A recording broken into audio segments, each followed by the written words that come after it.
This video is sponsored by Skillshare. What's up? Remington from Southern Shoddy 3D here, and today we're going to be going through the amazing new geometry node system. This new feature has a lot planned for it in the future, so we'll do future videos covering it as it expands. But first, the boring stuff. We're going to walk through the different nodes and talk about how geometry nodes work for beginners.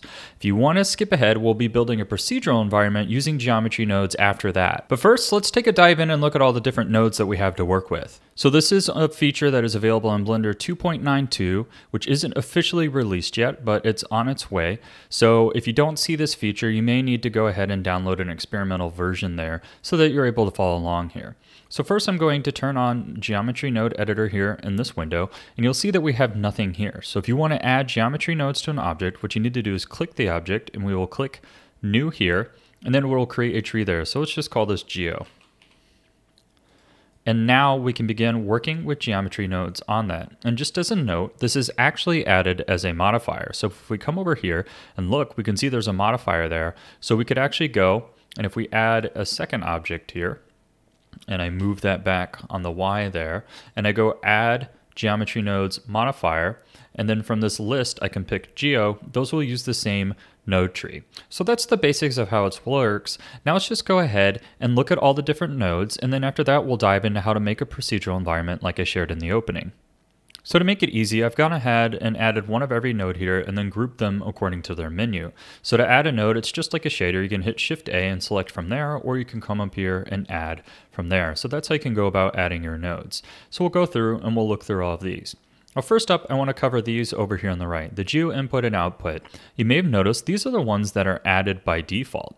And you can almost think of this like your beginning and your end, so that everything in between will kind of be the output. So you're inputting your geometry, you're adding all the effects and math in between, and then outputting your geometry, so it goes back to the geometry.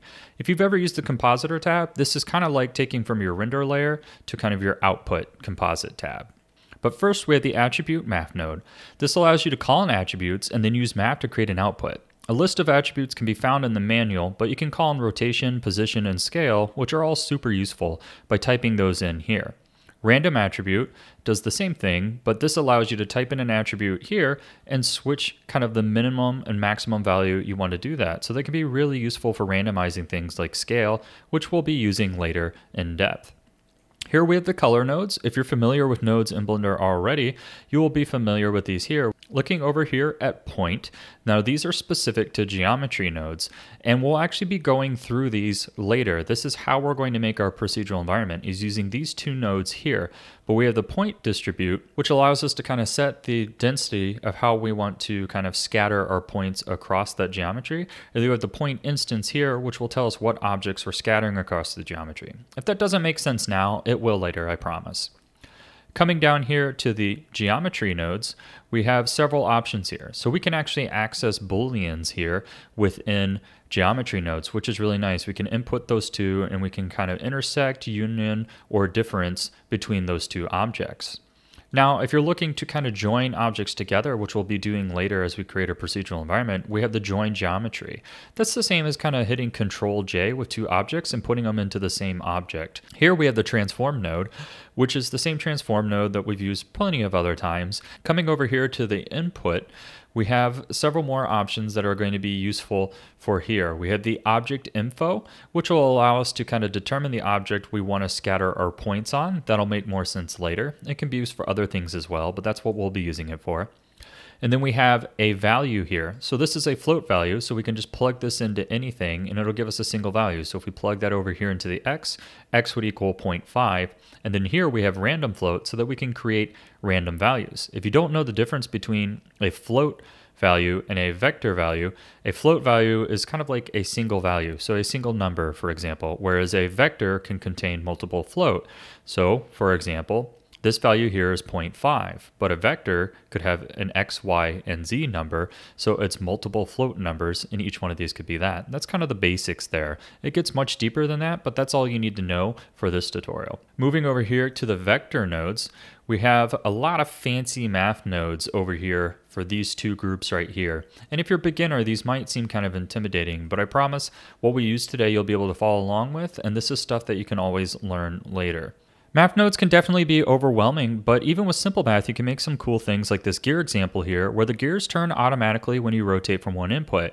If you think I should give away this project file for free so that you can see how the simple math works, or if you'd like to see a tutorial, let me know in the comments below. If enough people show interest, I'll do that.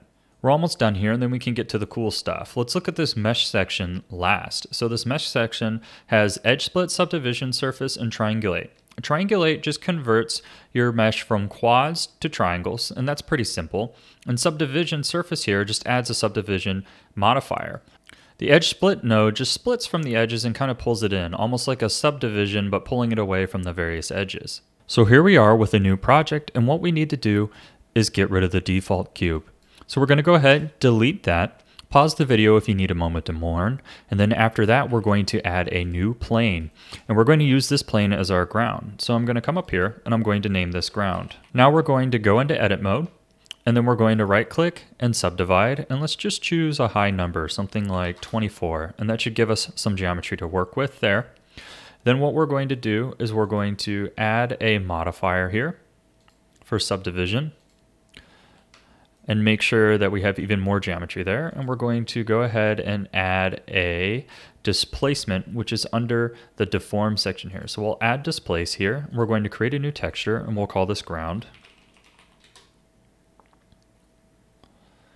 Then we'll come over here to our texture tab, and we'll switch this to something random. So you could do clouds or distorted noise, and those will kind of work well. So I'm just going to do clouds there by default.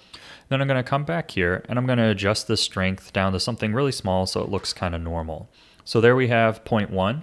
So I'm going to go ahead here, and I'm going to apply there, and we'll right click and shade smooth just to make sure that that's a smooth shading. Now we're going to tab back into edit mode. We're just going to add a bit of kind of randomness to our ground in terms of kind of height. So we'll grab this proportional editing up here, and we'll turn on our move gizmo, and we'll just grab random vertices there, and we can move that up, and we can kind of scroll our wheel in and out there. And we're just going to add a little bit of variation in our terrain there. And with that, we have a pretty solid ground to start. So I'm going to tab back out to object mode. I'm going to go ahead, I'm going to apply the subdivision.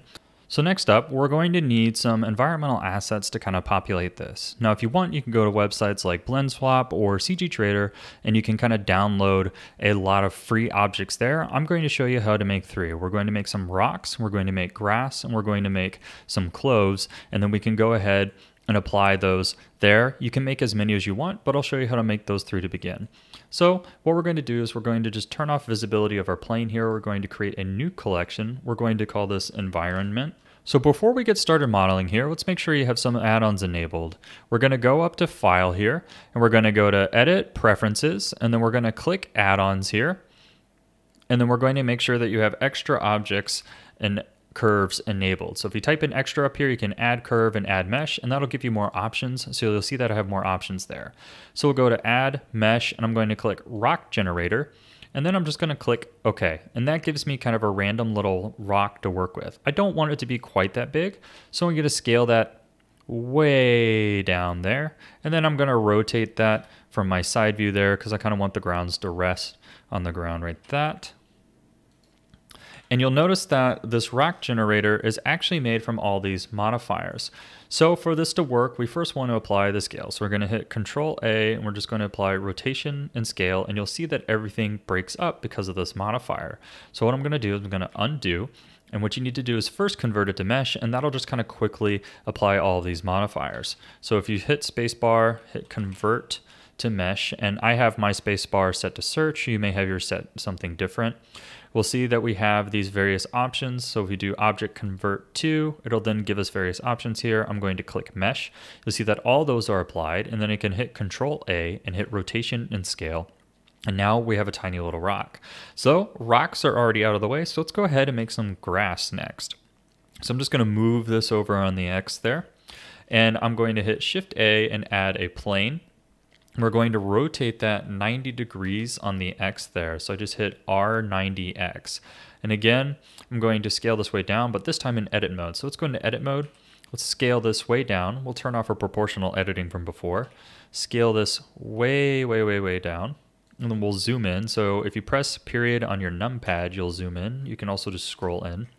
And I'm going to scale that down even more so that it's kind of a tiny little grass blade there. And I'm going to move this up so that the origin point is there at the bottom. Now what I'm going to do is I'm going to grab these and I'm going to take these up here.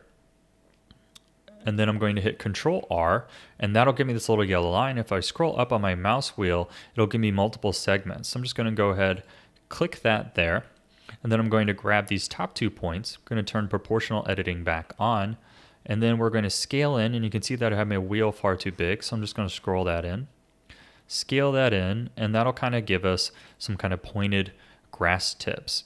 Now what I'm going to do is I'm going to go into side view, and I'm going to grab those, and then I'm going to kind of pull those over there and rotate those. And that'll kind of give our grass some dimension. Now for the sake of speed of this tutorial, I'm just going to do this one blade and kind of make it unique. If you want, you can go through and make several blades that way, and that'll give you a more realistic looking grass.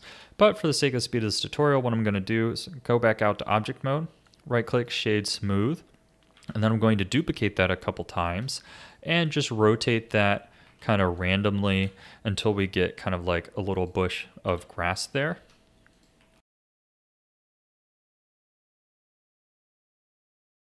What I'm going to do is now select all these objects by kind of grabbing them all. I'm going to hit Control J. Let's do a little bit of housekeeping and name this grass. And there we go. Now we have our grass blade there. So let's go ahead and move that over here. And now let's go ahead and make our clove. So what I'll do is I will add a cube, and I'll go into edit mode, and we're going to scale that cube way down. Again, I'm going to turn off proportional editing to start, scale that way down, about to the size of the grass blade was almost, and then we're going to move that up on the origin point there. Now I'm going to switch into wireframe view, grab these, move that up, and again hit Control R and kind of add in a few points there. Now what I'm going to do is just add a little bit of kind of variety to the stem there. Kind of move that around, give it a little bit of a bend just to make it feel a little more natural. And then what we're going to do is tap back out into object mode there. And we're going to add another object. So let's go ahead and we'll hide that stem now. So we'll go ahead and turn that off there. We'll add a plane, and let's tab into edit mode and scale this way, way down. And then what we can do is add a subdivision modifier back in object mode. And we can grab this here, we'll move that up a bit, and then we'll just scale that from the top view. You can kind of see how that's giving us a leaf-like look. We can up that if we want. Go back out into object mode, and we'll go ahead and apply this there. And then we can tab into side view there. And I don't want all these in my view, so you can turn them off up here, or you can press / and you'll focus. So I'm going to tab back into edit mode. I'm going to grab all this by pressing A, press E, and extrude up on the Z axis there. And you can see that we're kind of getting a little leaf shape. And we can go ahead, add another subdivision surface there, right click, shade smooth. Now what I'm going to do is go back to side view. I'm going to grab some of these in wireframe view and kind of move it around just to give it a bit more kind of a hanging leaf shape. Now you can spend a lot of time on this process. I'm trying to move quickly for the tutorial as I've mentioned. I'm going to go back up here into edit view, going to grab everything, move that up on the Y axis there, and that will just kind of allow it so the origin point is there so we can rotate the leaf there. So let's go ahead and turn back on this cube we had before, and I'm going to press / to get back to here. And we're going to bring this up to the top here. And then what we're going to do is kind of duplicate that a couple times, and I'm going to do little 4-leaf clovers. Now if I grab all of these and then I select this stem here last and hit Control J, it will apply that to there, and you can see that it got rid of our subdivision surface because this didn't have one on there. So we can go ahead, add that subdivision surface back, right click, shade smooth, and you can see that now we have little 4-leaf clovers. I'm going to go ahead, apply that subdivision surface, and then I'm going to move this over here with everything else. So now let's just add some basic materials to everything and turn this ground on and pick some basic colors for everything. So I'm just going to move these assets out of the way over here. So let's go ahead, grab our ground plane, add a new material here, call this ground. Give this a kind of brownish color by bringing that over here and dropping the value. Let's go ahead and turn on our material view so we can see that. We don't want our ground to be too shiny, so I'm just going to go ahead and turn the roughness up to 1. Let's go ahead, grab these over here, and we can kind of create some vegetation here. So we'll just call this greenery, and we'll pick a color here, so kind of a bright green there. But if you want a more realistic vegetation, you can actually add subsurface scattering. Now, if you're on a slower machine, your machine may not be able to handle this, but if you feel it can handle it, let's add a little bit. So let's add 0.5 there, and you can see that it kind of starts to gray out because it's pulling in the subsurface color. So let's go ahead and we'll pull in kind of like a yellowish green color here, and we can maybe darken this other green up to give it more of a natural look. We'll go ahead and we'll add that to our grass as well. And then for the rock, we'll create one more material, call this rock, and then we're just gonna add a kind of gray value here. Let's talk about our sponsor. Skillshare is an online learning community for creatives and lifelong learners where millions come together to improve their skills. Skillshare offers thousands of inspiring classes for creatives and curious people on topics including illustration, design, freelancing, 3D, and more. It's a membership with meaning. You get thousands of classes, and most are under 60 minutes with short lessons to fit any schedule and to fit all skill levels. I personally have a few 3D courses on there.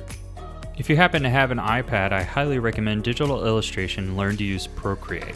This is a great class for learning how to use Procreate, which is my favorite illustration app on the iPad. I've actually used it in the past before to create environment assets by creating textures for my grass and leaves and other things.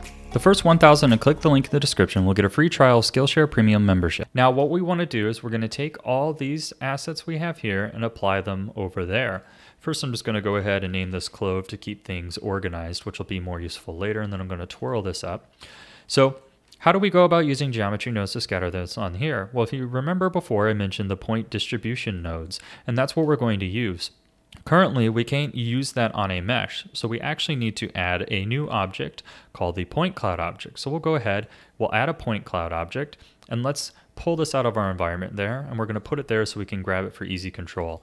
Let's call this our procedural environment. Now we're going to drag our bottom window up here, and with that object selected, we're going to go Geometry Node Editor, and we're going to click New, and then let's pick a name here.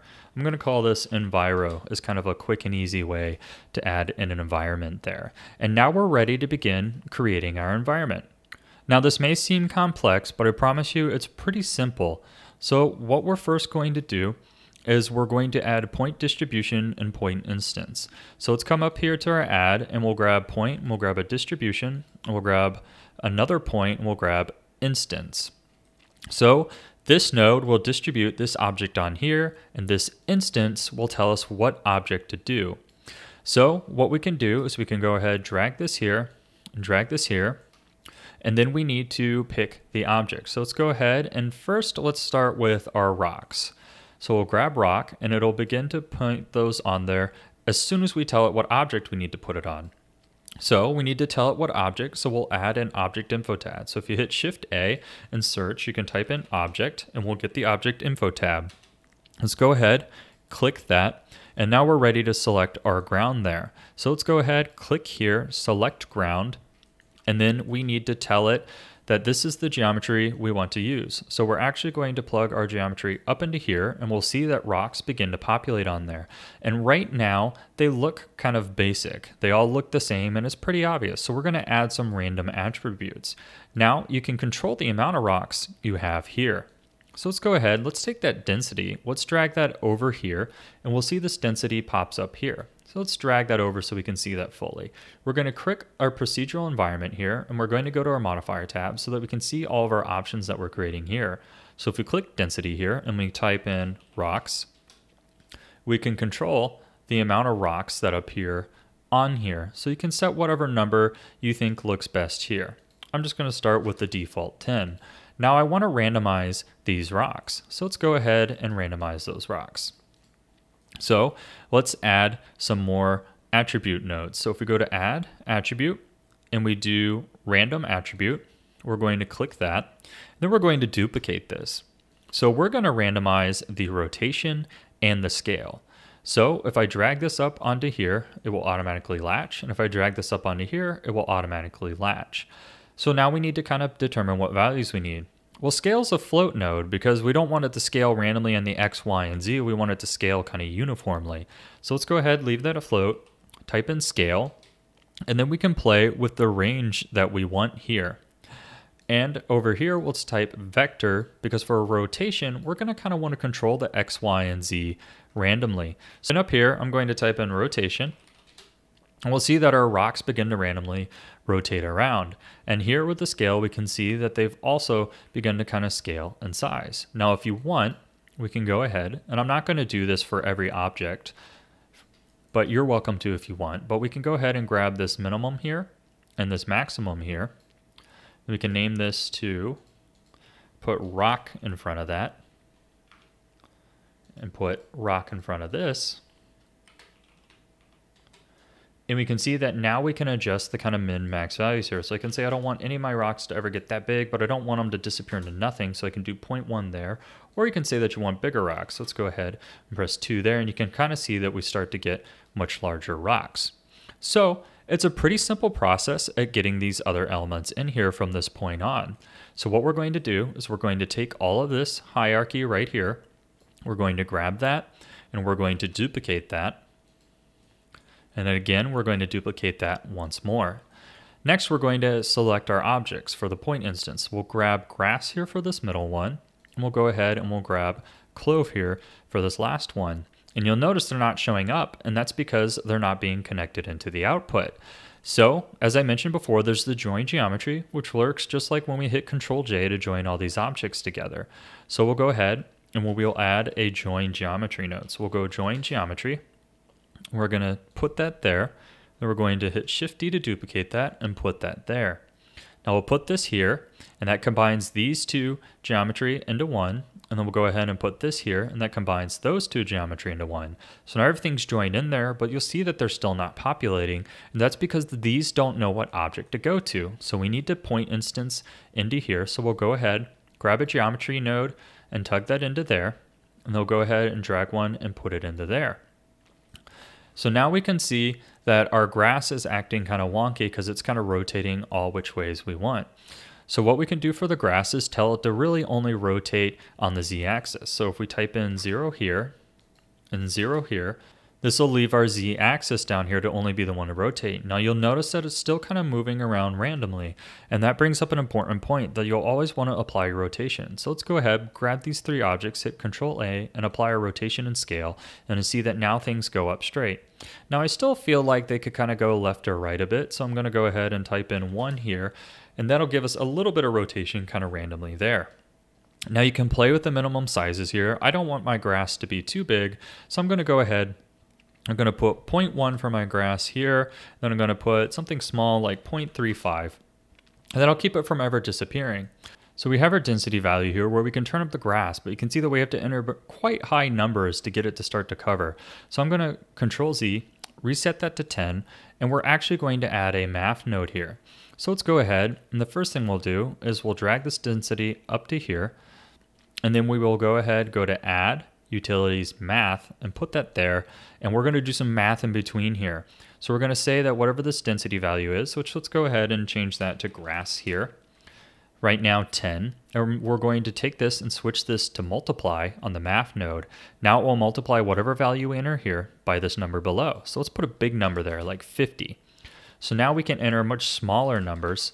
I think in my final render, I had mine set all the way up to 500. If you want, you can go ahead and add these other attributes, but that's all I'm going to do for now.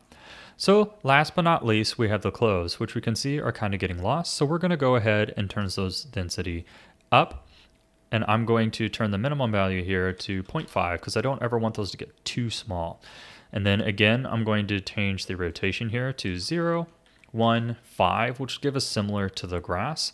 And if we go ahead here, and I'm actually going to switch over to solid view here and change my matte cap because without the final render, it's getting a bit difficult to see in the material preview mode. So there we go. We can kind of see that we're starting to get our clothes everywhere. And I'm going to go ahead and turn this up to a number like 150. And with that, you can see that we have a fully procedural environment. And you can go through and add as many of these as you want. I'm going to go ahead and drag the density up here and name this cloves as just kind of a last step there. But if you remember, in my final render, I kind of had a gnome sitting here, and I didn't have as much vegetation around them. So there's one more feature I want to show you. So what we're going to do is we're going to grab the ground plane, we're going to tab into edit mode here, and we're going to kind of decide where we don't want our vegetation to appear. And you can put whatever object you want there. I mentioned some websites earlier that are great for kind of creating free assets and using those. So let's go ahead here, and we're going to our vertex tab over here. We're going to hit new, and we're going to just call this vegetation, so just VEG for now, and I'm going to select some points and assign it here. So what I'm going to first do is just grab a random section. So let's say I'm planning on putting something here. So I'm using circle select there, and I want to kind of invert my selection. So if I hit Control I, because I don't want vegetation there, and I assign here with a weight of 1, that will give everything their vegetation. So if I go back to weight paint, I can kind of see what that looks like there, that's not where vegetation will be, and you can continue to kind of paint in the weight paint mode if you want more control. For now, let's go back to object, let's grab procedural environment, and then what we can do is type in veg here, and it won't put that there. So let's do it with the grass first, since that'll be most noticeable. If we type veg there, and it needs to be capital sensitive. So if I type in veg there, because I had a capital V, you'll see that it gets rid of it. And likewise, if I do that with the cloves, it will also get rid of it there. And you can see I have one lone rock there. And I've found that this renders and works much quicker than doing it with particle hair, because I think you're not dealing with the simulations. If I had to guess, that would be why it renders quicker. As usual, thank you for watching, and please tag me with whatever you create on Instagram. I love seeing what you create. Happy blending.